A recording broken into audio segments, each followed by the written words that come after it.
네, 여러분 안녕하십니까. 다시 한충희 목사입니다. 여러분 환영하고요. 이번 주는 특강 중에서 5번째 강의인데요. 창조질서라는 제목으로 했습니다. 제가 지난주에도 좀 예고드린 바와 같이 UN 안에서 우리가 동성애라고 쉽게 이제 많이 얘기를 하고 있는 이 문제, 성적 지향과 성정체성이라고 하는 용어가 있는데요. 이게 UN 안에서 어떤 논의가 있는지를 한번 알아보는 그런 시간이 되겠습니다. 네, 저희가 전체 8개를 하고 있다고 말씀드렸죠. 지금 이제 중반을 넘어가고 있는데요. 계속해서 힘내시고 잘 따라와 주시면 좋겠습니다. 네, 역시 이메일이나 카톡으로 저에게 필요한 질문 해주시고요. 네, 우선은 이 문제에 있어서는 그 용어들을 여러분들이 좀 정리해서 한번 알아주시면 좋겠습니다.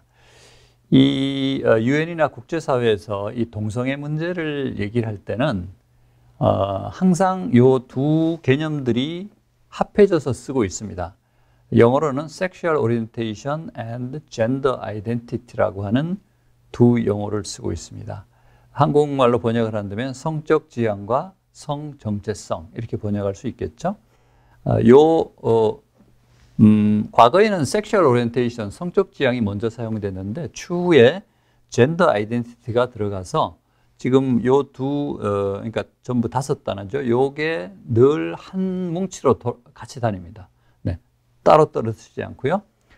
왜냐하면 이 두 의미가 약간씩 좀 다른 측면을 갖고 있기 때문입니다. 성적 지향이 사실은 처음 게이나 레즈비언들이 자신들의 성적 취향과 지향을 인정을 해달라고 하기 때문에 먼저 나온 개념입니다. 그러니까 성적으로 어떤 데 끌린다, 또 어떤 오리엔테이션이니까 지향점이 있는 것이죠.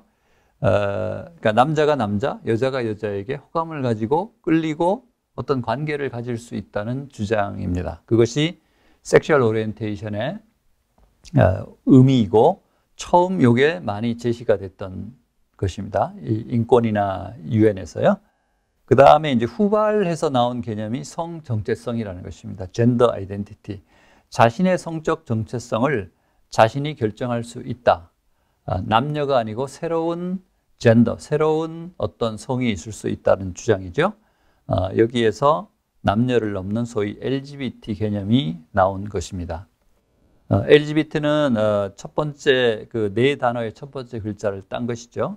레즈비안, 게이, 바이섹슈얼, 트랜스젠더. 네, 성 전환한 것, 그 다음에 양성을 다 왔다 갔다 하는 거.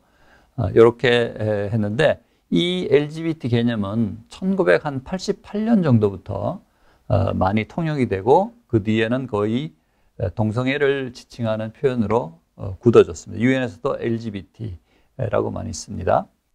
그 다음에 이제 유사한 개념이지만 완전히 좀 다른 개념이 있습니다. 그것이 젠더 이퀄리티라고 하는 개념입니다. 여러분, 이 영어로는 잘 익숙치 않지만 여러분들 양성평등이나 성평등이라는 개념을 많이 들어봤을 것 같습니다. 사실은 영어로는 똑같습니다. 젠더 이퀄리티라고 표현을 하는 것이죠. 이 영어로 젠더 이퀄리티는 남녀 간의 양성평등, 특히 여성이 지금 사회적으로 많이 이제 차별을 받고 있기 때문에 여성의 권익을 보호하고 사회 참여를 확대하고 역량을 강화한다라는 이 여성의 차별 방지에 초점을 둔 개념이 젠더 이퀄리티입니다. 사실 이 개념은 동성애와 무관한 개념으로 국제사회에서 씁니다. 그러니까 젠더 이퀄리티라고 하는 표현을 쓰면 그거는 여성의 권익 신장을 통한 양성평등이다 라고 여러분들이 이해를 하시면 됩니다. 한국말로 번역을 할 때 이거를 어떤 우리 동성애자들이 의도적으로 성평등이라고 표현을 하면서 이것이 모든 아까 LGBT의 각 멤버가 동등하게 인정을 받아야 된다. 이렇게 이제 주장을 하기도 하죠. 근데 사실은 이거는 정확한 그 개념이 아닙니다. 성평등하지만 그거는 영어로는 젠더 이퀄리티이기 때문에 이 표현은 동성애 문제에 해당되는 개념이 사실은 아닙니다. 이거는 남녀평등과 양성평등의 의미를 두고 있기 때문에 이 개념을 우리가 이제 성평등이다라고 하는 거를 약간의 그냥 어떤 그냥 이게 캐주얼하게 이렇게 임의로 쓸 수 있을지 모르지만 정확한 개념은 아닌 것이죠. 아까 얘기하는 성지향과 성정체성이라고 하는 개념 안에서만 동성애 문제가 논의가 될 수 있다는 것입니다. 네. 이 SDG라고 지난번에 말씀드렸죠. 지속가능 개발 목표에 17개 목표 중에 5번째 목표가 있습니다. 그것이 바로 젠더 이퀄리티라고 하는 항목입니다. 우리가 이제 이거를 번역할 때 양성평등이라고 번역도 하고 성평등이라고 번역을 하는데 우리 한국말로 보통은 양성평등이라고 하는 것이죠. 여기 9개의 세부 목표 타겟이 나오는데요. 모두 여성 인권 신장하고 관련된 내용이고 동성애 관련 내용은 하나도 없습니다. 그렇기 때문에 제가 말씀드린 또 젠더 이퀄리티, 그것이 양성평등이든 성평등으로 번역을 하든 영어로 젠더 이퀄리티라고 할 때에는 바로 여성의 인권 신장에 관한 여성이 남자하고 똑같은 동등한 권리를 가질 필요가 있다라고 하는 이 주제에 방점이 있다는 것입니다. 그렇게 알아주시면 좋을 것 같고요. 그 다음에 사실 SDG 전체 17개 고을과 169개 타겟 안에도 어떤 곳에도 사실은 동성애 관련된 문구는 들어가 있지 않습니다. 이것이 우리 개발이니까 사회, 경제 모든 문제를 다 커버하기 때문에 그만큼 아직은 동성애 문제는 이렇게 국제 합의, 협약 이런 쪽에 정식 그 인정의 단계로까지 넣기에는 아직은 굉장히 예민하고 논쟁점이 많은 이슈가 된다는 것이죠. 사실 제가 이 SDG를 협상할 때 2014, 15, 16 현장에 UN 차석대사로 있었는데요. 그 당시 SDG 정상선언문 협상할 때 2015년 여름이었죠.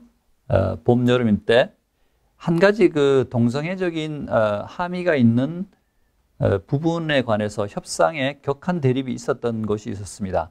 어디에 그 패밀리, 가정의 중요성을 언급한 한 패러가 있었는데 그때 원래 초안에는 패밀리라고 하는 단수형이 있었는데요.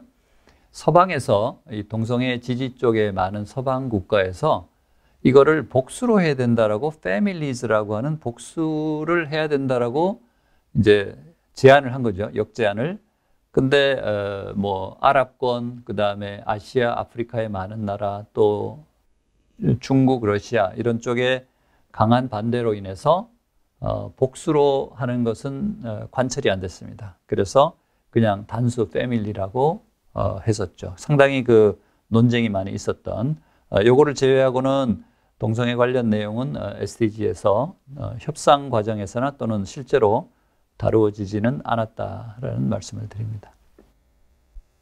이 동성애 문제를 얘기를 할 때는 인권적인 접근이 많기 때문에 1948년도에 합의된 세계 인권 선언을 볼 필요가 있습니다.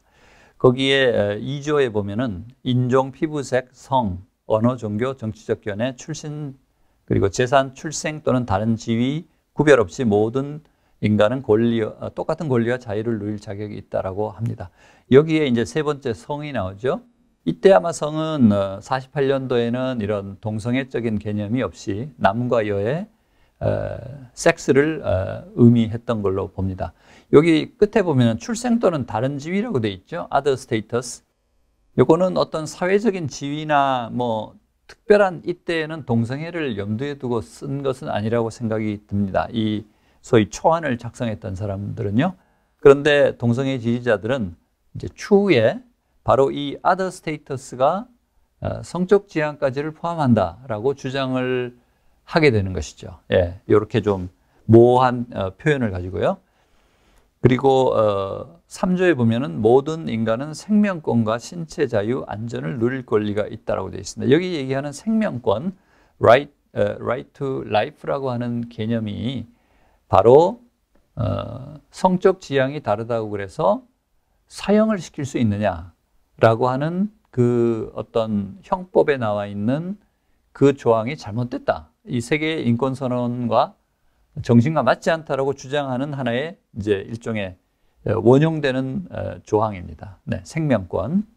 그리고 5조에 보면 누구도 고문이나 가혹이나 비인도적, 모욕적 형벌을 받지 않을 권리가 있다라고 하는 조항 역시 동성애자들이 그런 가혹한 형벌을 우리가 받아서는 안 된다라고 이제 호소하는 조항으로 원용을 하죠. 그리고 7조는 굉장히 우리가 많이 인용을 합니다. 모든 인간은 어떠한 차별도 받지 않는다. 이 영어로 discrimination이라고 하는 이 차별이 주는 용어에 독특한 그게 있습니다. 그래서 우리가 인권, 인도적 사연으로 얘기할 때는 또 인간의 존엄성으로 얘기할 때 차별을 받지 않아야 되는 것이 당연하지 않느냐라고 생각을 할 수가 있고 동성애자들이 또 동성애를 지지하는 국가들이 이 차별을 주면 안 된다고 많이 얘기를 하는 것이죠. 사실 이거를 성안할 당시에 이런 어떤 이 차별을 남녀노소 누구나 다 차별을 받지 않는 그런 걸로 생각을 했지 이 동성애적인 개념이 이 당시에는 아직 있지 않았었고 이것까지 염두에 두고 하지는 않았죠. 근데 이제 지금에 와서 차별을 굉장히 강조하면서 바로 동성애자들이 차츰차츰 이 유엔의 인권적인 어프로치로 이거를 이제 점점점 들어오는 것이죠. 네. 12조에 보면 사생활 또 가족 이런 것에 대한 자의적 간섭이 배제된다. 프라이버시라고 되어 있죠. 이 부분도 이제 동성애자들이 많이 원용을 하는 조항입니다. 우리 어떻게 보면 기독교적인 인식에 조금 도움을 주는 세계인권선언문은 바로 16조입니다. 네, 16조에는 1항과 2항이 있는데요. 여기 보면은 1항은 성년에 이른 남녀는 어떤 제한도 없이 결혼하여 가정을 이룰 권리를 보유한다라고 되어 있습니다. 여기에 남녀라고 하는 표현이 있지 않습니까? 네. 이거는 어떻게 보면은 그 의미가 결혼해서 가정을 이룰 어떤 그 주체는 남과 여 이 두 어떻게 보면 성이다라는 것을 사실은 이제 암시하는 것이죠. 네. 다른 어떤 것을 얘기를 안 하죠. 예를 들어서 뭐 남녀를 표현 안 하고 뭐 누구나 다 어떻게 보면 결혼해서 가정을 이룰 수 있다 이렇게 표현되어 있으면은 한데 남녀라는 표현을 썼다는 것이죠. 그 다음에 1항하고 2항이 연결되는 2항은 뭐라고 합니까? 가정은 사회의 자연적이고 근본적인 집단단위다라는 표현이 있습니다. 그리고 사회와 국가에 보호받을 권리가 있다고 표현하죠. Natural and Fundamental Group Unit of Society라고 표현합니다.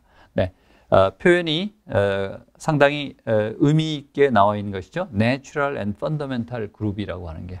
그래서 우리가 남녀에 의한 결혼과 가정, 그리고 가정이 사회의 자연적 근본적인 집단이다 라고 하는 이 개념을 볼 때 이 인권선언문은 상당히 소위 프로-패밀리, 이 가정을 중시하는 그런 개념이 들어있었다라고 볼 수 있습니다. 이 세계인권선언문은 나중에 시민적 정치적 권리에 관한 국제협약으로 1966년에 합의가 되고 76년에 발효됨으로써 협약이라는 이름으로 국제법 규범화가 이루어지게 됩니다. 그래서 그 뒤에 세계인권선언문도 원형을 하지만 이 시민적 정치적 권리에 관한 국제협약의 특정 조항을 원형을 해서 이제 동성애자들이 많이 이렇게 어필을 하고 있죠.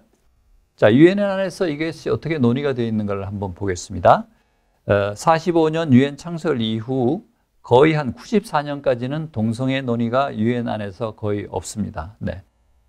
94년도 유엔 인권 이사회에서요. 동성애 금지법이 인권 위반을 위반했다라고 하는 결의가 하나 나옵니다. 이건 한 케이스인데요. 그게 뭐냐면 누가 이제 어필을 했는데요. 투넨이라고 하는 여기 사람 제가 이름 써놨죠. 투넨 vs 오스트레일리아라고 하는 것은 투넨이 오스트리아 정부에 대항해서 소위 소를 제기한 케이스입니다. 무슨 소냐면 투넨이라고 하는 사람이 호주의 제일 밑쪽에 있는 섬에 근무하는데 이 사람이 이제 게이, 동성애자입니다. 근데 자기가 동성애라는 이유로 그 직장은 또 어떤 그 호주의 법을 원용해서 제너럴 매니저라고 하는 일종의 임원이 됐는데 더 이상 승진을 못하고 이제 쫓겨나게 된 거죠. 해고된 거죠. 그래서 이 동성애라는 이유로 해고가 부당하다고 그래서 유엔 인권이사회에 제소를 합니다. 그래서 인권이사회가 검토를 해서 이 해고는 인권, 시민적, 정치적 권리 협약의 인권 위반이다라고 결의를 해줍니다. 예, 그래서 이 케이스가 이제 최초의 유엔 안에서 동성애 문제를 드러내게 하는 사안이 된 것이죠. 그 다음에 95년도에 세계 여성회의라고 하는 것이 북경에서 열렸는데요. 이 북경 행동 지침을 협상할 때 여성의 성적 지향, 그러니까 레즈비언이 되겠죠. 성적 지향을 인정하느냐 안 하느냐 문제를 가지고 토론이 있었습니다. 이 정부 간 회의에서는 이 문제에 관한 토론이 처음 있었습니다. 여성 문제에 관한 논의이기 때문에요. 결국 논쟁을 거치다가 합의문 내 소위 그 sexual orientation, 성적 지향이라고 하는 표현은 결국은 포함되지 않게 됐습니다. 이때 여전히 반발이 좀 컸었죠. 95년도에. 2000년대로 넘어와서 이제 이 논의가 본격적으로 유엔에서 다루어지기 시작합니다. 2003년도에 인권이사회에 여러분 그 조금 개념적으로 유엔 총회가 있고요. 인권이사회는 제네베가 있는데 유엔의 하나의 안전보장이사회, 경제사회이사회, 인권이사회 이렇게 세 개의 큰 조직이 있습니다. 장소만 제네바에 있지 유엔의 기구라고 이제 우리가 인정을 하는 것이죠. 그래서 인권이라고 할 때는 유엔 밑에 유엔 산하의 인권이라고 생각을 하시면 됩니다. 이 인권위에 이 브라질이 성적 지향 차별 금지 결의를 제출합니다. 그렇지만 논의 끝에 결론이 안 났습니다. 그래서 그 다음 해인 2004년으로 논의를 연기를 했습니다. 이때도 잘 안 되고 하여간 1, 2년 계속 이제 미뤄지게 된 것이죠.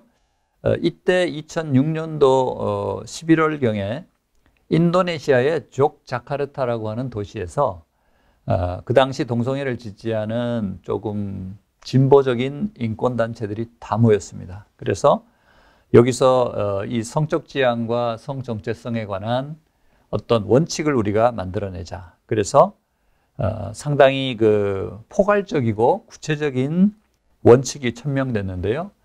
이 족자카르타 원칙을 동성애자들은 하나의 좀 분기점을 이루는 그 어떻게 보면 사건으로 우리까지 얘기를 합니다. 그 다음에 2007년 3월에 유엔에서 이것들이 공식적으로 발표가 되고요. 그래서 보편적인 인권 차원이다. 비차별을 차별받으면 안 된다. 법적으로 이 성적 지향과 또 성정체성을 동성애를 인정을 해라. 생명권적인 접근이다. 아까 이제 인권선언에 얘기를 했었죠. 경제, 사회, 문화적 권리도 달라. 표현의 자유다. 또 이 동성애자들이 이동하고 또 망명도 자유롭게 할 수 있게 해달라. 가정 참여권, 이 이제 동성애에 의한 결혼까지도 보장을 해달라는 것이죠. 그리고 동성애 관련된 인권 운동가를 보호해달라. 이 여기에 대한 위반자를 책임 또 처벌까지 하게 해달라. 이렇게 아주 포괄적인 원칙을 만들어내고요. 2017년에는 여기서 10가지가 또 추가돼서 전체적으로 한 20몇 가지를 한데 이게 일종의 동성애자들 하나의 그 일종의 전범과 같은 그런 원칙이 되겠습니다.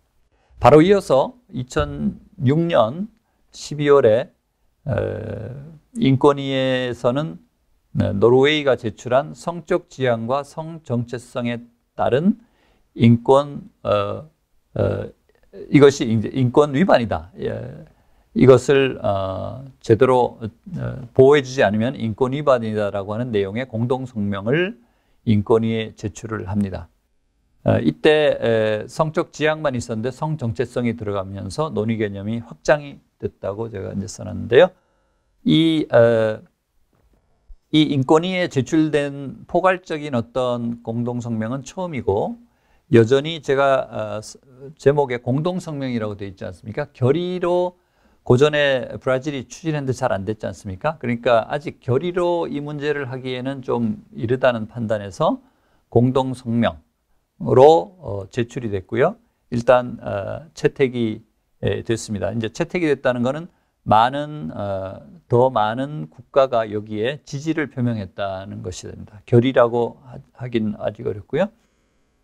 그 2년 뒤에 2008년에 아르헨티나가 이번에는 인권위 차원이 아니고 유엔 총회에서 또 결의까지는 아직은 좀 쉽지 않기 때문에 공동선언이라고 하는 이름으로 13개 항목의 공동선언을 만들어서 이때 그걸 발표하게 됩니다. 66개국이 공동지향국으로 들어갔고요. 나중에 이걸 지지하는 국가를 다 합쳤을 때 96개국이 지지를 하게 됩니다. 이 공동선언을 할 때 여러 가지 지지하는 발언들이 있었는데 특별히 프랑스에 이때 외교장관이 갔었는데요. 이 프랑스 외교장관이 뭐라고 그랬냐면은 성적 지향으로 인해서 어떤 사람이 살해당하고 교수형에 처하고 참수를 당하고 고문을 당하는 상황을 우리가 어떻게 인내할 수 있겠는가라고 하는 연설을 했습니다. 사실 이 부분으로 보면은 뭐 일리가 있는 것이죠. 그래서 동성애자들이 차별금지, 이렇게 처형을 당하고 고문을 당하고 교수형에 처해지고 하는 이런 것들을 돌에 쳐 죽이고 하는 것들을 자꾸 이제 어필하는 것이죠. 그러니까 이건 말이 안 되겠다라고 하는 걸로 자꾸 수용을 이제 하면서 이 문제가 점점점 확대되는 것입니다. 같은 해 아르헨티나가 66개국 공동제안국으로 이거를 발표했을 때 소위 반대되는 입장으로 제시한 주도 국가가 시리아입니다. 시리아가 아랍리그와 이슬람협력기구와 함께 반대하는 성명을 발표를 했는데요. 이때 그 성명에 지지한 국가가 57개국입니다. 주로 이제 아랍권, 중동, 아프리카, 그리고 러시아, 또 중국 이런 나라들이 이제 반대를 했던 것이죠. 나중에 한 3개국이 빠져서 54개국이 지지를 했는데요. 이렇게 아무래도 이제 이쪽 지지국이 조금 더 많은 것이죠. 네, 서방 지지국이요. 이때 이 시리아 측 제안을 지지하는 발언들이 이제 뒤에 시리아가 있고요. 그 전에 이제 교황청 대사가 발언을 했는데 교황청은 상당히 이제 신중한 입장인 것이죠. 이걸 통과되면 결국 동성 결혼을 인정하지 않겠는가. 그래서 우리는 수용할 수가 없다. 그리고 성적 지향과 성 정체성은 국제법상에 합의된 정의나 어떤 기준이 부재하다. 그렇기 때문에 이거를 이렇게 수용하기는 좀 어렵다. 그러면서 이제 마지막에 그렇지만 형사처벌, 이렇게 중형을 주는 이 부당차별에는 반대한다라고 하는 그 입장을 내놨습니다. 네. 교황청이 이제 고민되는 부분이죠. 이거를 이 자체를 인정할 수는 없고, 그렇지만 극심한 차별에는 반대한다라고 하는 것이죠. 시리아는 어떻게 얘기했냐면요. 일부 사람들의 성적 관심과 행동을 비차별로 주장하는 것은 부당하다. 그거는 아주 일부 사람의 특정한 관심과 행동이다라고 이제 좀 본 것이죠. 제한을 시킨 것이죠. 성적 지향이 유전적 요소라는 주장은 과학적으로 배척돼 있다. 합의가 안 돼 있다는 얘기고요. 그리고 정상 범위를 넘는 개인 선택의 문제를 유엔이 수용할 시 이 개념이 일반화되고 정상화되는 것을 재촉시킨다. 그리고 소아성애자를 더 확대시킬 우려가 있다. 그리고 회원국 전체가 동의한 바가 없는 내용을 어떤 새로운 권리나 기준으로 창설하려고 하는 시도에 우려를 표명한다라고 해서 반대하는 의견을 냈습니다.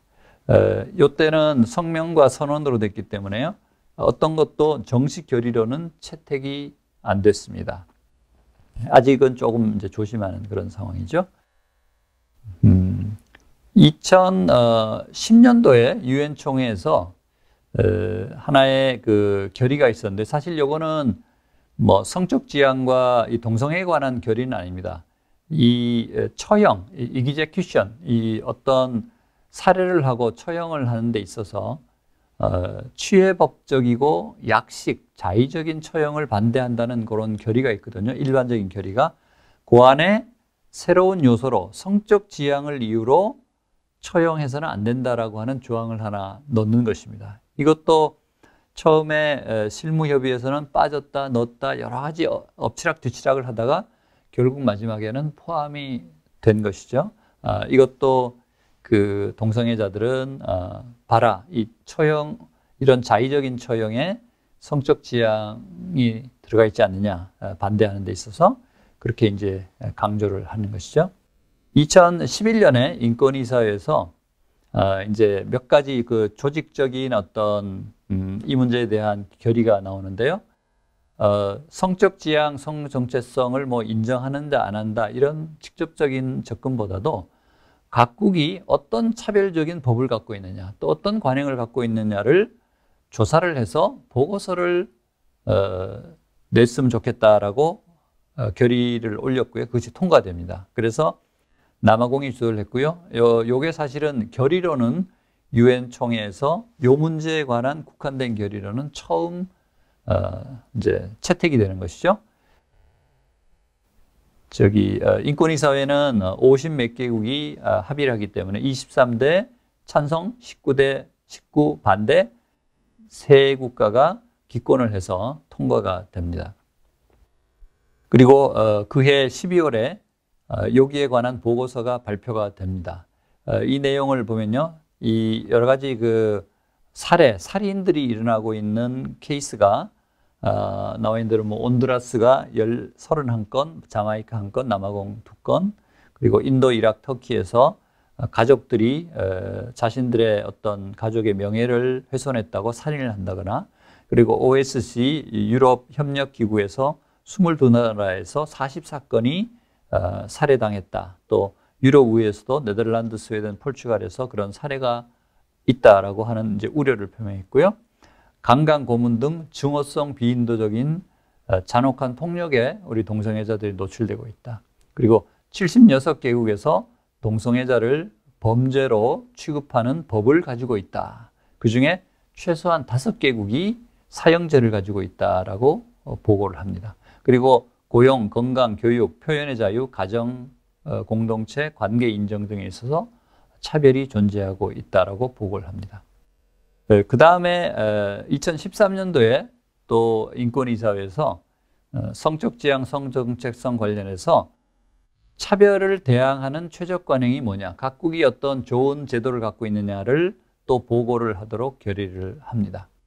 그리고 2년 뒤인 2016년에 또 인권이사회에서 이 문제, 차별과 폭력에 대응하는 독립 전문가를 임명을 합니다. 그러니까 처음에 차별에 관한 법을 파악을 하고요.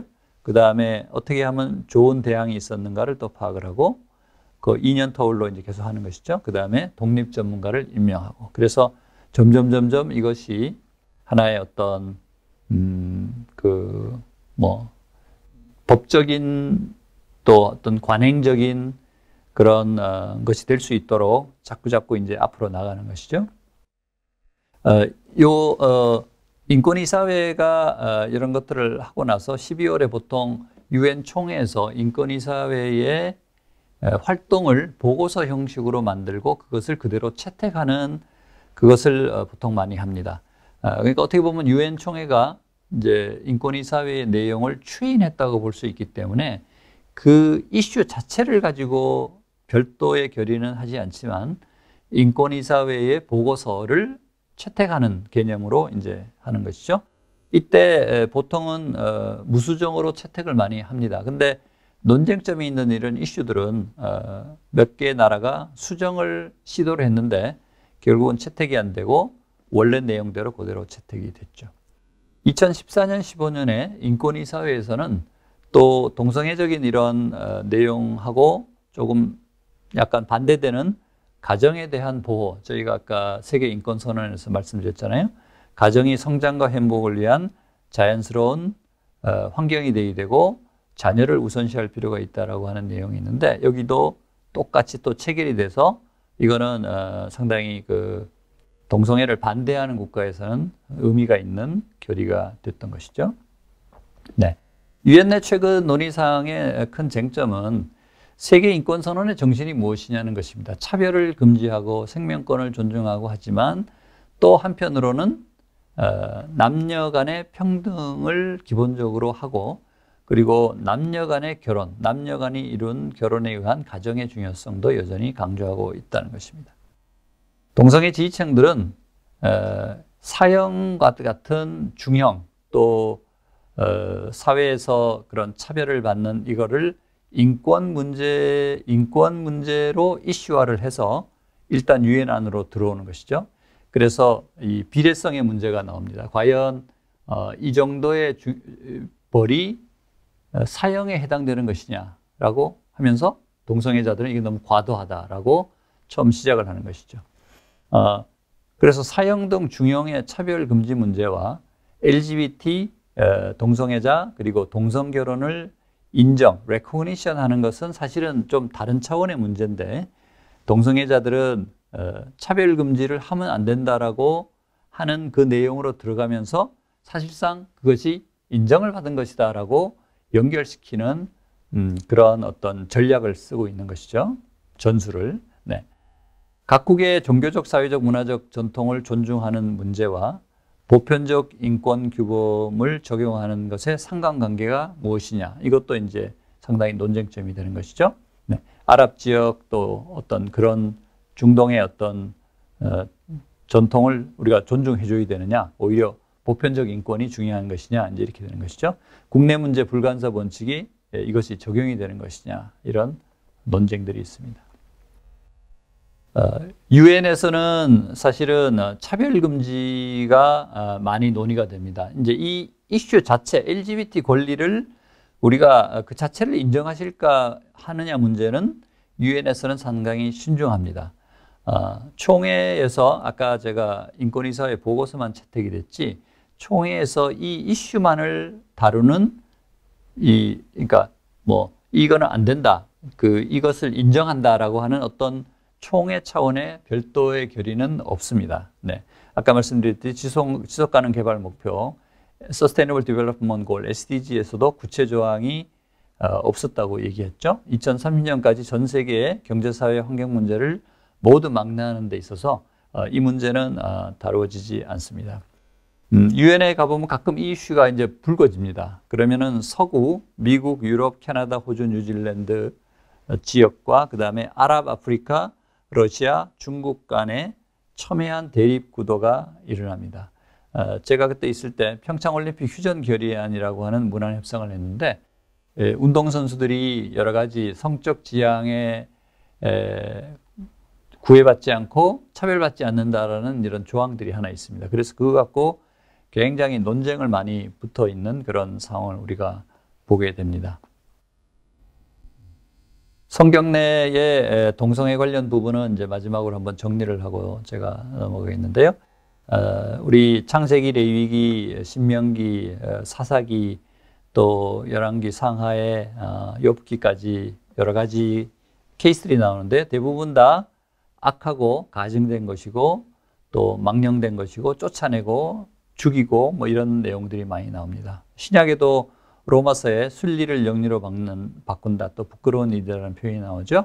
네, 고린도전서에는 하나님의 나라의 유업을 이을 수 없다. 그리고 유다서에서는 불형벌이 있을 것이다 라고 하는 성경의 여러 케이스로 볼 때 이것이 하나님이 가증하게 악하게 여기는 부분이라는 것은 분명합니다.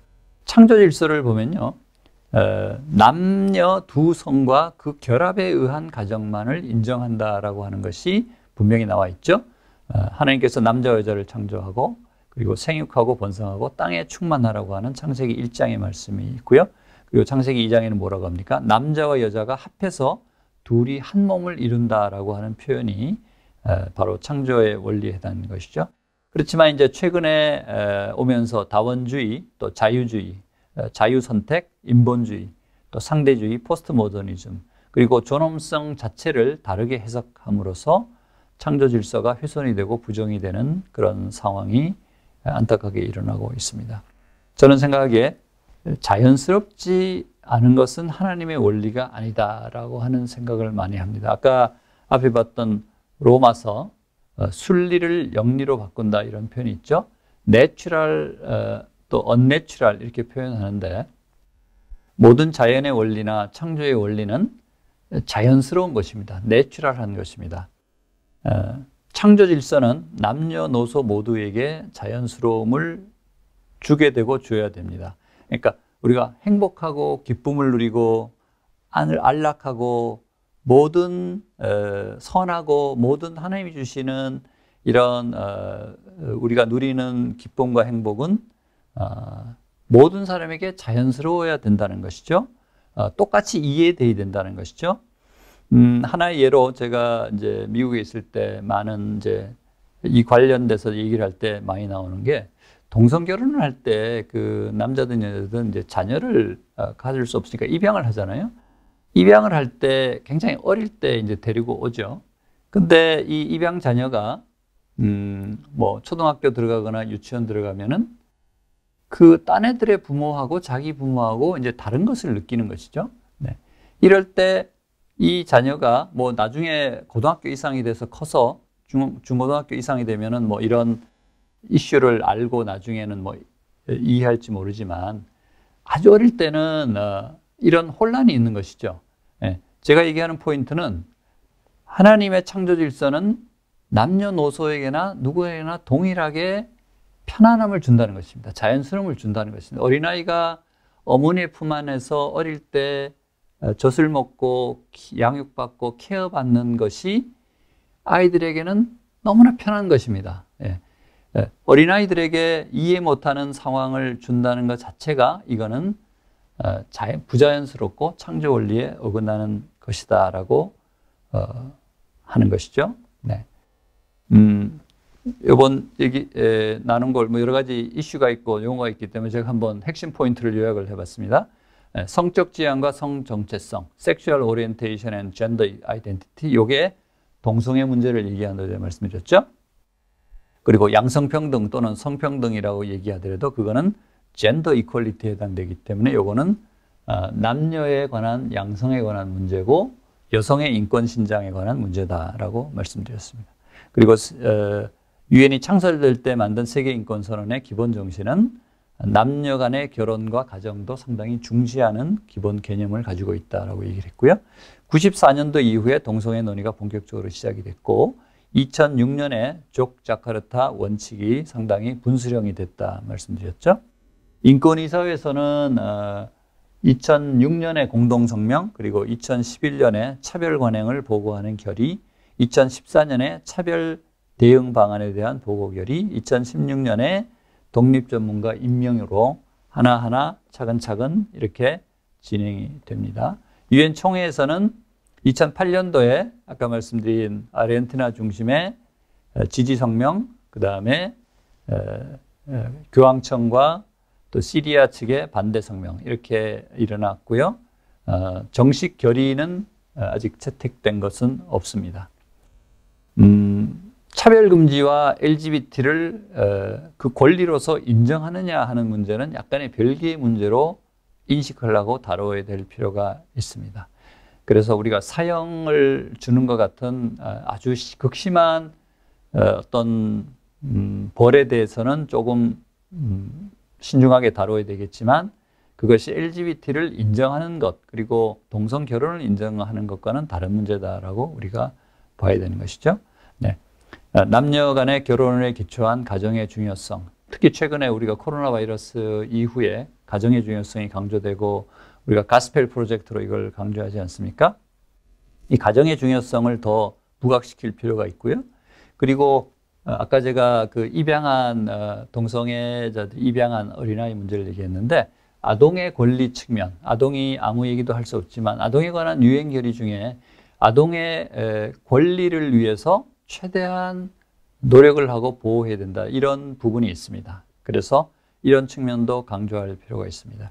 그래서 우리가 동성애가 잘못됐다라고 하는 것을 뭐 강조해서 설명하는 노력도 할 필요가 있지만요. 긍정적 내러티브를 확산할 필요가 있다라고 하는 걸 제가 결론으로 썼는데요. 이건 뭐냐면 가정의 중요성, 아동의 권리의 중요성 이런 것들을 포지티브한 긍정적인 내러티브를 계속 확산을 해서 일종의 우리가 이걸 카운터 내러티브라고 그러는데요. 어떤 내러티브가 있으면 거기에 대항하는 내러티브로 해서 우리가 이 내러티브가 더 우위에 설 수 있도록 하는 것을 우리가 카운터 내러티브라고 하는데 이런 노력들을 계속 해나가는 것이 중요하지 않을까라는 생각이 듭니다. 요새 이제 차별금지법 이런 것 때문에 여러 가지 논쟁이 많은데 여러분들이 이런 유엔에서 일어나고 있는 내용들을 좀 알아두시면 도움이 많이 되지 않을까라는 생각이 듭니다. 네, 오늘 주제에 대해서는 여기까지 하고요. 다음에는 코로나 이후 6번째 선교 환경 변화와 대응에 대해서 8월 18일 날 여러분과 만나도록 하겠습니다. 네, 매주 화요일 오전 10시에 업로드 되고요. 저에게 질문이나 자료는 이메일이나 카톡으로 해주시면 감사하겠습니다. 네, 그러면 오늘은 여기까지 하고요. 다음 주에 또 만나도록 하겠습니다. 여러분 감사합니다. 네, 안녕히 계십시오.